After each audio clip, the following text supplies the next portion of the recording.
Hello, welcome back to the channel, and before I begin our video today, I just wanted to provide a bit of a gentle warning to do with the content that we're going to be discussing today.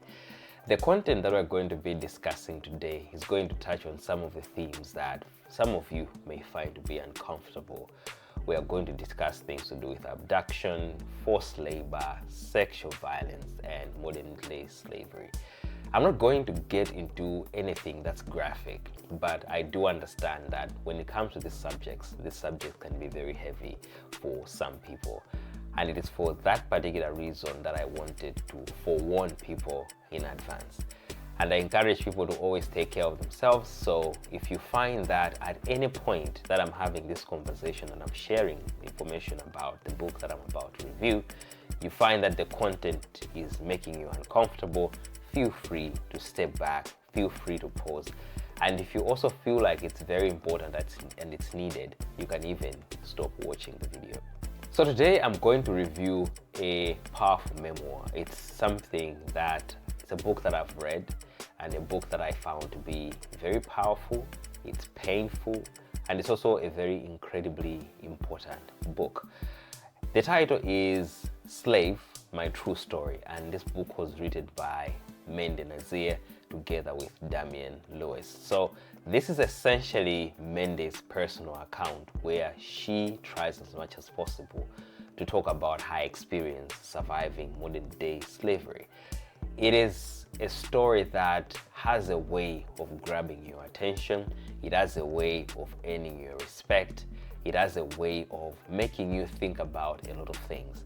And it's for that particular reason that I felt that I have to dedicate a video to go through this particular book, because I find that this particular book is very powerful. Let's take some time to walk through this particular book, because this particular book exposes issues to do with global slavery at the global level, and it's also a story that, in a way, you cannot read this particular book and not be moved by the story because of the way that it was shared and also the experiences of the author. The book itself begins with Mende's childhood. So it talks about how Mende grew up in the Nuba Mountains in Sudan. And in that particular book, at the very beginning, she takes some time to give us an idea about what that childhood looked like, where she grew up, about how the community that she grew up in was a very close-knit community.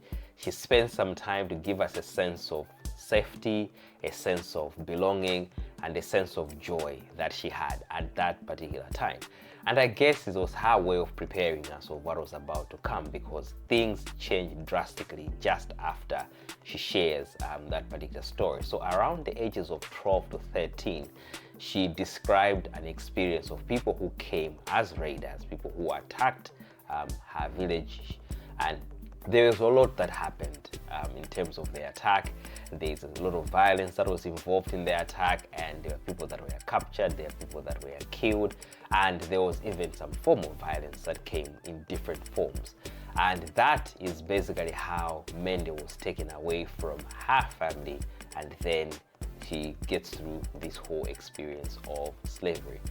And it's such a very painful introduction, but it kind of provides a context to what came after. So after she was captured, then she got transported from the mountains, which she describes again vividly, and then later on she ends up in slavery in Khartoum. And she ended up in slavery in Khartoum when she was sold from the people who captured her into a household where she worked as a domestic slave for a number of years. And she was sold into a family that was considered to be wealthy, and she was then considered to be property, not necessarily a human being. When you continue to read this particular book, you start to appreciate how she described her experience of forced labor, her experience of things like constant surveillance, the physical abuse that she experienced, the physical abuse and trauma, and also experiences that involved sexual violence. She really takes some time to talk about these experiences in depth, and she is very honest and very particular about how she describes these particular experiences, which to me I find that is a very sign of courage for her to be able to take that particular step. it really needs you to take some time and some steps back for you to be able to read and to be able to digest. Years later then, after she had worked for many years for this particular family in Khartoum, she was then taken from Khartoum, and then she ended up now working as a domestic worker in the United Kingdom. And it was basically for the sister of the woman that was working in Khartoum who ended up taking her, making arrangements with her sister who was then in London to be able for her to move to become a slave of this sister then who was in London. And there's a lot actually to unpack there about how this particular lady was able to move through all sorts of processes, including immigration process, to be able to move from Khartoum to find herself in London, which even makes you start to think about how this particular system works.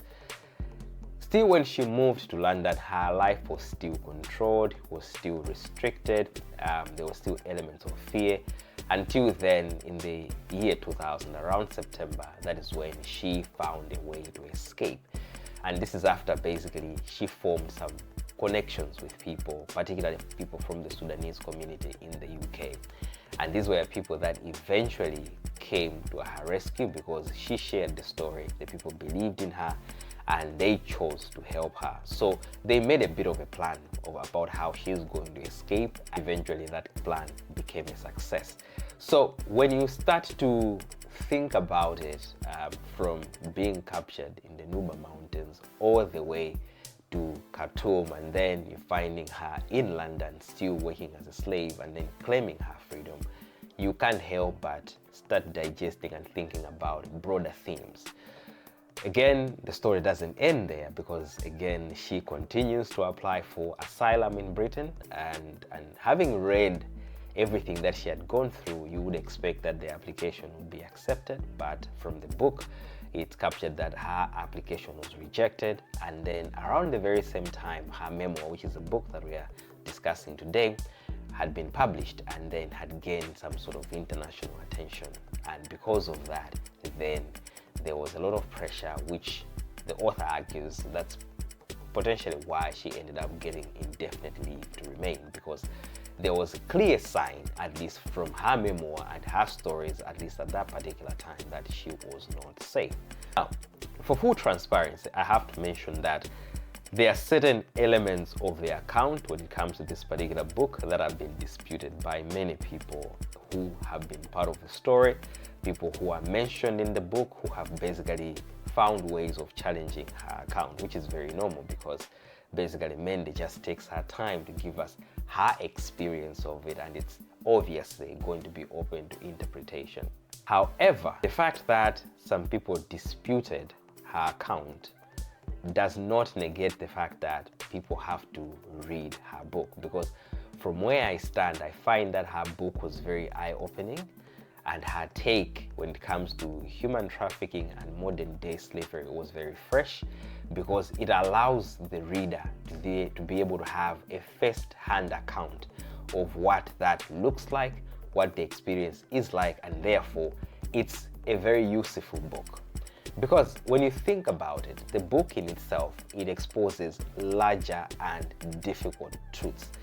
And these are things that are focusing on broader themes such as human trafficking and modern day slavery. Because when you read Mende's book, you can't help but be reminded that we still are living in a time where slavery is a reality. I know it's something that we are always associating with the history of books, but when you read this particular account, you are able to appreciate that she experienced this around the 1900s to 2000s, and that's not really a long time ago, and this is something that's going on around the world.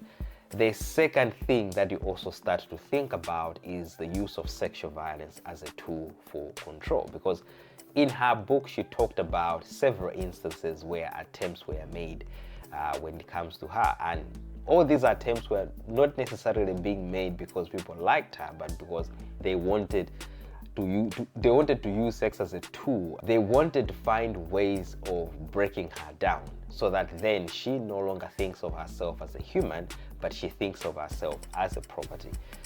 Then there is the most interesting bit which always puzzles me, which is the issue of power and corruption. Because when you think of how somebody moves from the Duba Mountains and then comes to Khartoum and then gets to London, you can't help but think about the processes that were there, the people that were involved, the systems that were involved, that then eventually were working against her, and they were trying to find a way of continuing with that injustice.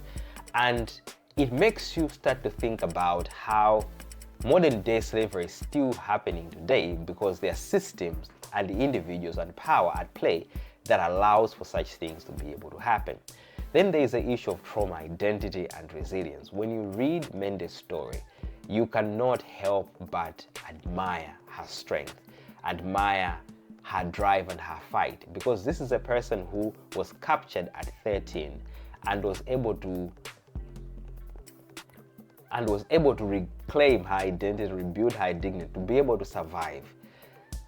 There were all sorts of attempts that she had made to escape, which were later to be futile. So when you think about that, and that she was still fighting, you can't help but admire. So taken together, all these things that I've just mentioned, you are forced basically to confront deep and comfortable realities.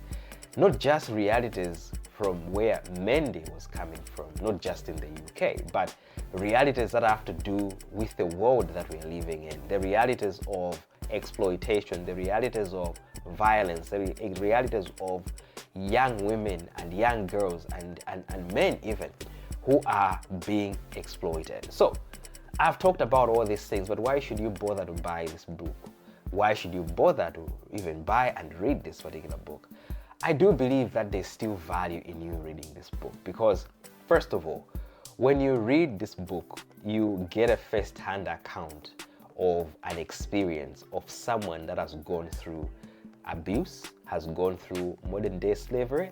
And like I mentioned, this is something that happened from being captured from a village in the northern part, coming to Khartoum, and then getting to London, and then all the way to be able to escape.